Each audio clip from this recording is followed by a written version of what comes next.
All right, well, welcome back everybody. So everything behind you should look a little different since the last video. We wound up getting a 28-degree, very hard frost the other morning, and literally by that afternoon, everything died. I mean, old sensitive Florida grass just couldn't handle it. I was going to do one more mowing, but I mean, it's done now. Just look at the pasture. It was just green and died off in just a few hours. But I'm not complaining. It's been nice. It was 32 one morning, 28 one morning, 35 yesterday morning, and then in the 50s today, because we have rain on the way. Another cool front. Then it's supposed to be back in the 40s for quite a while, which is perfect working weather. I'm excited about it. So we're going to work on this thing today before this rain gets here. And looking at the radar, I don't have long, so we've got to do a quick project today. So the plan is I want to build me some fascia board and, you know, venting system here, and I'm going to do it out of pressure treated plywood. That's why I didn't put an aluminum drip edge in. I mean, the plywood should do just fine, especially once it's painted. So got to figure out a way to vent that. I want to put some steel screen that I got in there and keep it from, you know, critters and birds and things going up in there and building nests. So let's go see if we can make it happen. So I told y'all in the last video that I have a new tool that I'm excited to show y'all. Some of y'all probably already guessed it by now based on some of the things that you've seen. So we'll go ahead and jump on this, and probably by the time I'm getting done knocking this out, I'd imagine the rain's here. We can show the tool off inside. I wanted to show it whenever I could use it, but Mother Nature's telling me I'm just gonna have to kind of stick it in this video. Then probably the next one, we'll start making some stuff. So kind of excited about that. I love building, love engineering. So if y'all haven't noticed that by now.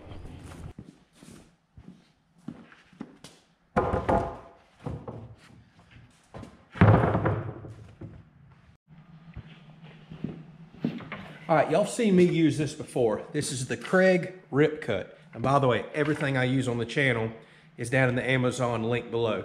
And we truly do appreciate the support. It's affiliate link, so if you purchase anything, we get a small commission. It doesn't cost you a dime extra. So wanted to say that. There's my little disclaimer. Thank y'all so much.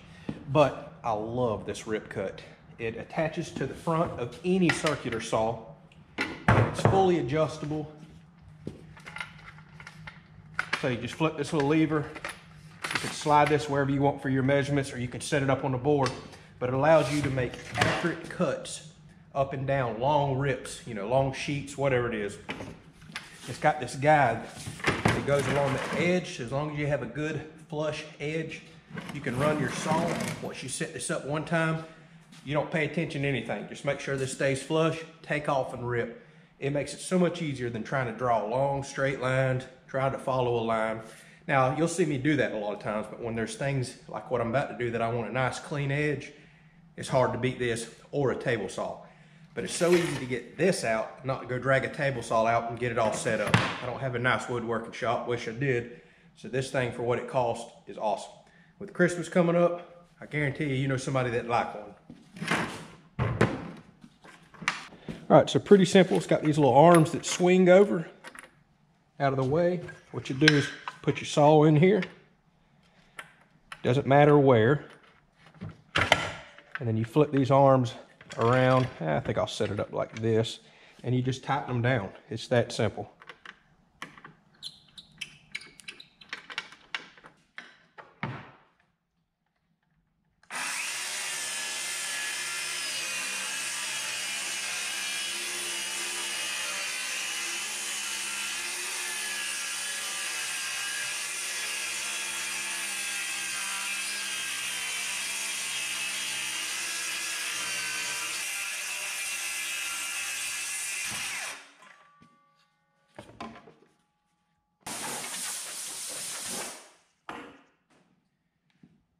All right, something I just thought I want to give a quick shout out to a viewer named Brian.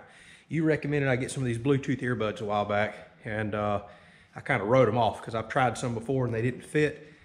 I finally broke down and bought me a pair off of Cyber Monday. Holy moly, I love these things. I can mute them, I can answer phone calls, sound quality is excellent, great idea. And the cool thing is when I'm running a saw like this, I don't hear the saw at all. So really protects. And I know a lot of y'all are constantly asking, where's your earbuds when y'all see me run the chipper, chainsaw, things like that? You know, where's your earmuffs? I always have some sort of earbuds in, always listening to music, and this really does block a lot of these loud noises. So just thought I'd give a quick shout out. I love these things. Thank you.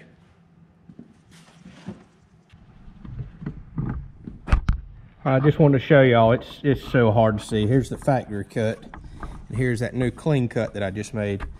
Hard to show on this camera, but look at that. I mean, this thing, other than this bowed board, this thing makes such a straight, clean cut.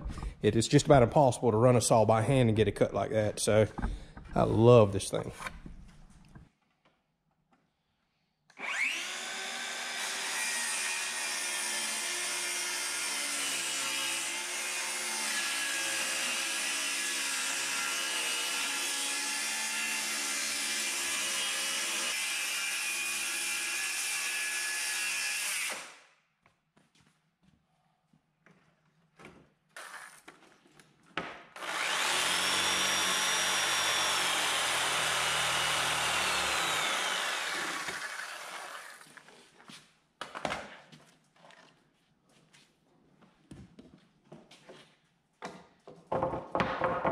All right, some of y'all may be wondering why I did a 6-inch overhang and where I came up with these measurements, and this is why. I did this to my last house, built my own venting system, and used this 6-inch wide stainless steel mesh. Works really good for venting. You don't have to go buy the expensive aluminum soffit or vinyl, which I don't care for vinyl at all. It seems to crack and break, and I just like building stuff. So those 6-inch strips that you see me make, these are going on the underneath side. I cut some 2-inch wide vents in them. I'm gonna lay this screen over top, staple it in, and then put it up underneath. And I've tried to keep my opening and vent about the same size as what's coming out through the peak up top. Because I have read, if you have a larger vent going into a roof and a smaller vent going out, you build pressure. That can cause lift and cause stuff to tear off. Makes sense. Now, if you're within a 1/2 inch or inch, I don't know if it makes that much of a difference, but I wanted to keep these vents about the same size as what's up in the ridge cap. So, sounds good.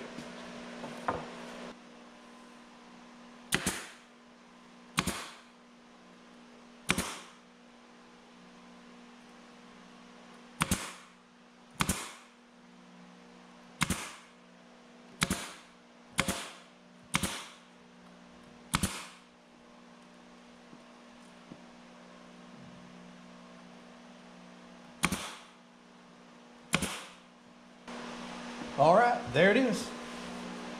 I've got about 1,000,001 staples in it, so it should never come apart.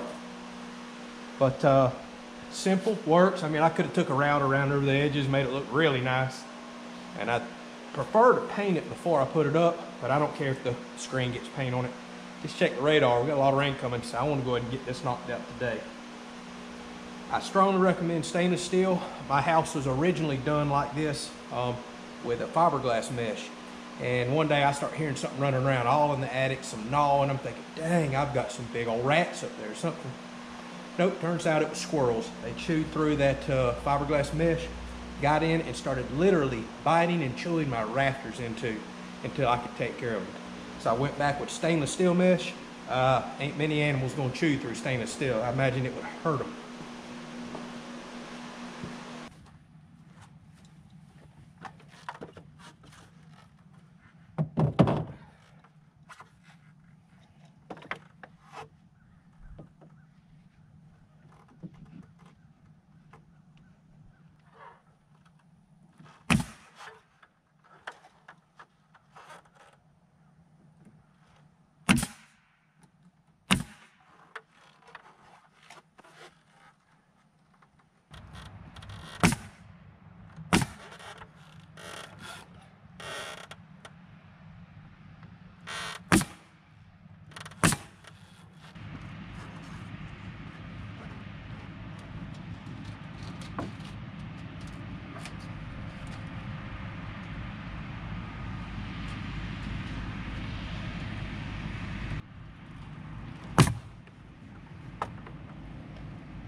And no, the new tool isn't my coil nailer. I've had this a while.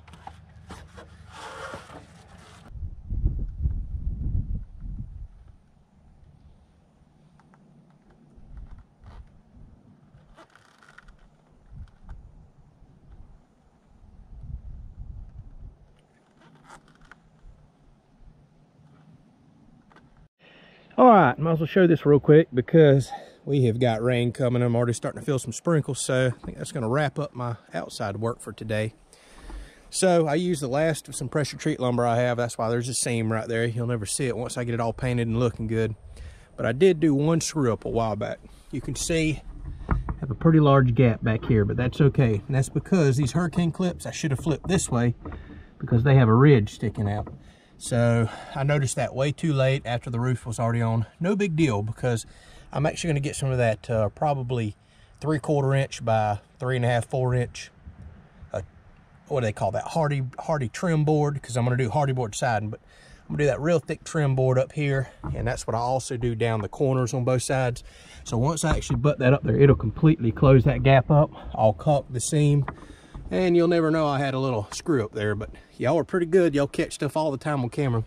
So if y'all happen to notice that gap, yeah, that was an accident, but you'll never see it once I get my hardy trim and siding on up there. So there it is. Nice mesh screen in there. Should give plenty of airflow and vent to this little roof. I'm also honestly considering putting in some vents on the ends too. We'll just kind of have to, you know, eyeball it and take a look at everything. But now I've got my vent in. Like I said, we'll trim it all out later, blend some of these corners, make everything look a little better. And we're not too far away from doing siding. That should be next week. So what we'll probably do on the next video, once all this rain passes, we get back some cool weather, we'll cut the door out. We'll go put some sheathing on the inside. And then we're going to start wrapping every opening with some of that real thick angle iron that I bought. So we'll have some welding coming up. And we'll cut the AC hole in the back too. I got to go pick up one of those. So we'll go ahead and cut our 2 openings, frame it out, sheathe the inside so I get proper spacing on my angle iron. And then we'll start hardy board siding this, trimming it out, painting it, and making it look a whole lot better than it looks right now. Let me clean up real quick, and we'll show you that tool I've been telling you about. Well, all right, I have kept y'all in suspense long enough. Tool time. And I know some of y'all get that tool tingly feeling just like I do. I love new tools. Oh, it's an amazing feeling. So I finally broke down and bought me a MIG welder, and I'll give you a quick rundown if you want to hear me yak for just a minute. And we're not going to do some long drawn out unboxing. I hate unboxing videos. I'm not going to pull each piece out and say, oh, I got a 10-foot cable here and all that. No, I'll tear it out in a minute. We'll look at everything at one time. But I have been dreaming about a nice 220 volt MIG welder for years and years and years. And I was dead set that I was going to get the Lincoln multi-process welder that does MIG, TIG, stick. That was until recently with the price increase that I seen, but I was still thinking about getting it. It was $1,800 for the kit, you know, TIG, torch, everything. And I started thinking long and hard about it. And I started really researching online, reading, and these new inverter welders, I mean, they're popping up everywhere, but they're lightweight, a lot of electronics in them. And what made me really nervous is one little electronic goes wrong inside, chances are your welder's no good, especially if you're out of warranty. I want something that's going to last a long time for me. And I started kind of getting nervous about all the electronics. Now, I have an inverter stick welder that's been excellent for the last 6 years, but I paid less than $200 for it, so I didn't consider that a huge risk if I got a few projects out of it and it, you know, it crapped out on me. It's still going strong. But something that's $1,800, I'm just nervous about the new electronics. So I decided I wanted to go with something that was transformer based, kind of old school technology, and that you can actually get parts. So I got to looking around. I'd kind of always thought about Hobart, but wasn't sure. You know, now Hobart is owned by Miller. Actually, from what I hear, the gun and a lot of parts in here are Miller. But what I really like about it is it's now owned by a company that's been around, will probably stay around. You can get parts for these transformer machines. They're pretty much bulletproof from everything I read. They just don't tear up, but if they do, you can still get parts. That makes me feel a whole lot better. Not to mention, I got this shipped to me for a little over $800 versus $1,800. Now, yeah, it doesn't do TIG and stick, but I actually have a little stick welder that'll also do TIG. I don't ever do TIG. So I'm like, you know what? I've got a backup stick welder if I need to do some rusty farm equipment or, you know, really dig into some work. So I got the Hobart 210. You know, they make a 190, which is a very popular machine, but I decided to go ahead and spend a little extra and get the most powerful machine that I could get without being on wheels like one of the big industrial type welders. I'm just not ever going to do that much welding. So the duty cycle and capability on this machine is probably more than I'll ever need. Let's face it, the majority of what I'm going to weld is probably 1/8 inch thick stuff. That's the most common. I'll do some occasional 3/16 and quarter. And this machine says it's rated up to 3/8 inch in a single pass. That's probably pushing it. I do believe if I do some 3/8, I'll probably do you know, a couple passes for sure, or multiple passes. But needless to say, this is a 210 amp machine maxed out. It's got plenty of capability, more than I'll ever do. Not to mention, you can also put an aluminum spool gun on this machine, which I'm about to turn around and order. The kit that come with it was back ordered, but you could buy the welder without it, so I'm gonna turn around and just get the spool gun separate. Always wanted to be able to do aluminum, so that was another must-have for me on a MIG welder, so something that, you know, come with a spool gun. So I'll shut up. Y'all can read all the specs online. Y'all probably know about this machine. It's been around forever. It's heavy. That's the other bad thing about a transformer machine, but man, everything I read says it's basic. It got all the crazy electronics, all the digital displays, which sounds nice, but I just want something that'll weld good, and have a good duty cycle for, you know, the 1/8 inch stuff. I think this would weld all day on 1/8 inch stuff at the amperage that you'll run. So let me get it out of the box real quick. We'll take a look at it. All right, so here it is. I mean, it's a no frills welder, let's face it. Actually, it's even got one thing on it that I wasn't crazy about, but I'll tell you why it didn't deter me from getting it. So the wire feed speed is infinite control. You know, you can go all in between, it's variable. What I did not like was the amperage or voltage control, excuse me, is it's got the old click knob, so you can't really fine tune and get in between. But there's a guy I watch on YouTube that does welding tips and tricks. That's the name of his channel. He's got like almost 1 million subscribers, and most of his videos have millions of watchers on it, millions of views. He run one of these for the longest period of time, and after watching him weld and how easily he could dial it in, he even admitted he didn't like the old click knob, but he said he never had a problem dialing in. Once you kind of get your wire speed, play with that, you know, pick one of your voltages, get a nice wire feed speed. He never had an issue getting that old frying bacon sound, good penetration. So that kind of put me at ease. Not necessarily so worried about the old click knob down here. Like I said, what I wanted was a bulletproof transformer welder, and I wanted to stay compact, but getting the most powerful one I could get. And again, this 210 amps, I mean, my goodness, I know it can't run all day at that, but I don't think I'll ever crank it all the way up. I don't weld that kind of stuff. So it's kind of a no frills kit. One thing I thought was pretty neat about it, it's got this new style plug. It's a dual voltage welder. So I really like the way that these plugs slide on. You twist it so you go to 220 or 110. I mean, very nice and easy. My other welder would do that, but it's got this old clunky plug you slide on, and then, you know, a little tiny dangling 110 plug. I don't like it as much as I do this, so that's kind of neat. Not a whole lot to brag about in the kit. Kind of old cheap gauge. I mean, feels pretty heavy. I haven't heard any complaints about it. Horrible ground clamp. I already knew that, so I'll be changing out to an all brass one. A little 1 pound spool of wire. I mean, it's a nice thought, but I've done went and bought a 10 pound spool. MIG gun, I mean, nothing looks super fancy about it, but I haven't read any bad reviews on it. Tips and parts are real easy to get for these. The other thing I love, and another thing that made me really kind of want to get Hobart, I have Tractor Supplies everywhere around me, but it's pretty long drives to welding stores. So if I need tips or any Hobart accessories or parts, I mean, the closest Tractor Supply, I got one 15 minutes down the road, and I can go pick up all the little accessories for this. So that was pretty important to me. Old cheap regulator hose. So, I mean, it is what it is. And some of y'all may have known I was getting this based on the fact that I had this gigantic tank in the background, and all I've ever done is stick weld, so that should have been your first clue. Let me show you something else I really like about this welder. So it was absolutely critical to me that I get a welder with a metal drive roller system. And these used to have plastic back in the day, but I hear that they tend to be unreliable, wear out, and break over time. Now, a lot of welders are starting to go with this nowadays, especially your more expensive welders. That's just a standard feature. But a lot of your cheaper welders still have plastic drive systems here. That was something I knew I absolutely did not want. So this one has this kind of neat little feature, a multi-groove roller right here that snaps in and out. Like I said, this is all cast aluminum, real easy to change and run your wire through to tension it. I like that a lot. Here's the switch for the spool gun or regular MIG. And like I said, this one will actually hold up to 10-pound spools of wire, which is plenty. But this was critical for me, and another selling point. I knew for sure, no matter what welder I got, it was going to have a metal drive system. The other thing that I've also hear really good news online is it comes with this chart inside, which is great for someone new to MIG welding like me. I mean, I've done it 15, 20 years ago, but haven't MIG welded in forever. I'm just about to stick weld. Everything I have said, including that guy that I watch online, these charts and settings that you put on the front, they say they're almost spot on. Whereas a lot of the other welder reviews I have read, everybody says, you know, you just about can't trust the chart. You kind of got to dial it in yourself. And I'll probably do that once I learn a little better, but it's nice having this chart that I hear is very accurate. So I can come right to the gauge metal that I'm running, dial it right in, go to welding or hit a test piece and maybe make some fine adjustments. So I appreciate having that for, again, somebody kind of new to MIG welding like me. Although I expect this MIG welding to be much easier than the even stick welding that I've been doing.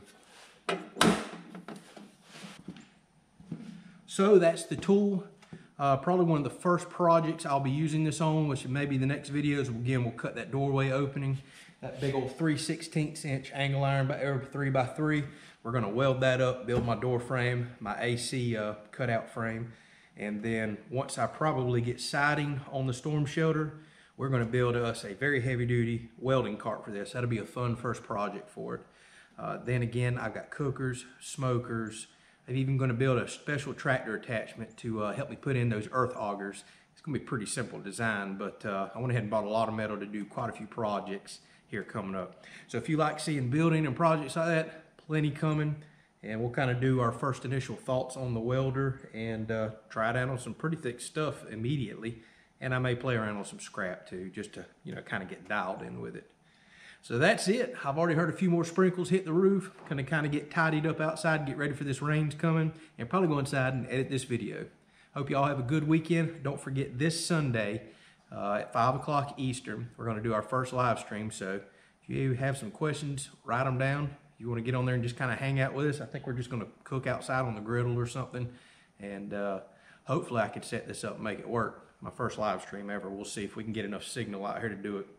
But ask anything you want. You know, we'll either tell you no or we'll answer the question. So thank y'all so much for watching.